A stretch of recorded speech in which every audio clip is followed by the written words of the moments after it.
ఇక నేడు గాంధీ భవన్ లో పొలిటికల్ అఫైర్స్ కమిటీ భేటీ కాబోతోంది. పీఎస్సీ సమావేశానికి ఏఐసీసీ ప్రధాన కార్యదర్శి కేసీ వేణుగోపాల్ ముఖ్య అతిథిగా హాజరవుతున్నారు. తెలంగాణ కాంగ్రెస్ వ్యవహారాల ఇన్ఛార్జ్ దీపాదాస్ మున్షి అధ్యక్షతన జరుగుతున్న ఈ పీఏపీ సమావేశంలో ముఖ్యమంత్రి రేవంత్ రెడ్డి, డిప్యూటీ సీఎం ఉప ముఖ్యమంత్రి భట్టి విక్రమార్క, టీపీసీసీ అధ్యక్షుడు మహేష్ కుమార్ గౌడ్లతో పాటు పీఎస్సీ సభ్యులు కూడా పాల్గొంటారు.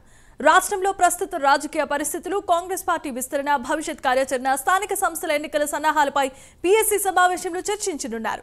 కుల గణన, కాంగ్రెస్ ప్రభుత్వం ఏడాది పరిపాలన నిర్ణయాలు వంటి అంశాలపై చర్చించనున్నట్లుగా సమాచారం. ఇదే అంశానికి సంబంధించి మరిన్ని అప్డేట్స్ ను మా కరెస్పాండెంట్ నాగేంద్ర అందిస్తారు. నాగేంద్ర. Thank you Jemimah.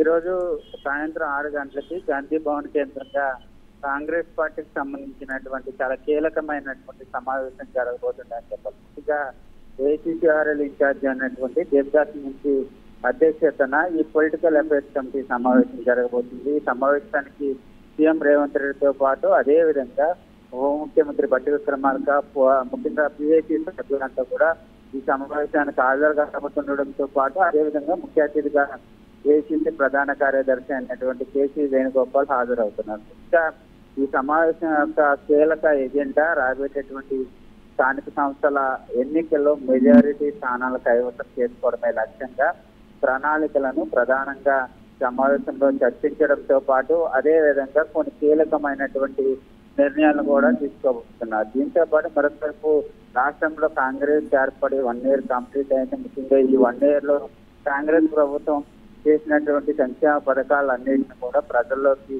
తీసుకెళ్లాలి. అదేవిధంగా గ్రౌండ్ లెవెల్లో స్థానిక సంస్థల ఎన్నికల ప్రచారంలో కాంగ్రెస్ వచ్చిన 1 year లోనే ఏమేం పథకాలు చేసింది, ఎంత అభివృద్ధి చేసిందన్న దానిపైన ప్రధానంగా ప్రజల్లోకి ఏ విధంగా తీసుకెళ్లాలన్న దానిపైన ప్రధానంగా నేతలందరూ కూడా ఒక ప్రణాళికను రచించిపోతున్నారని చెప్పాలి. దీంతో పాటు మరొక వైపు చాలా కీలకంగా Hyderabad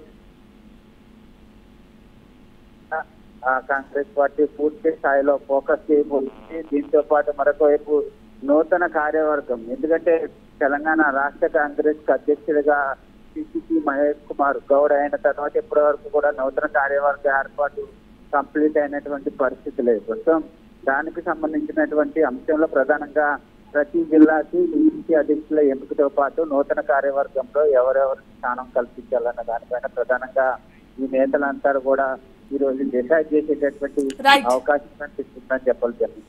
thanks for the updates Nagendra.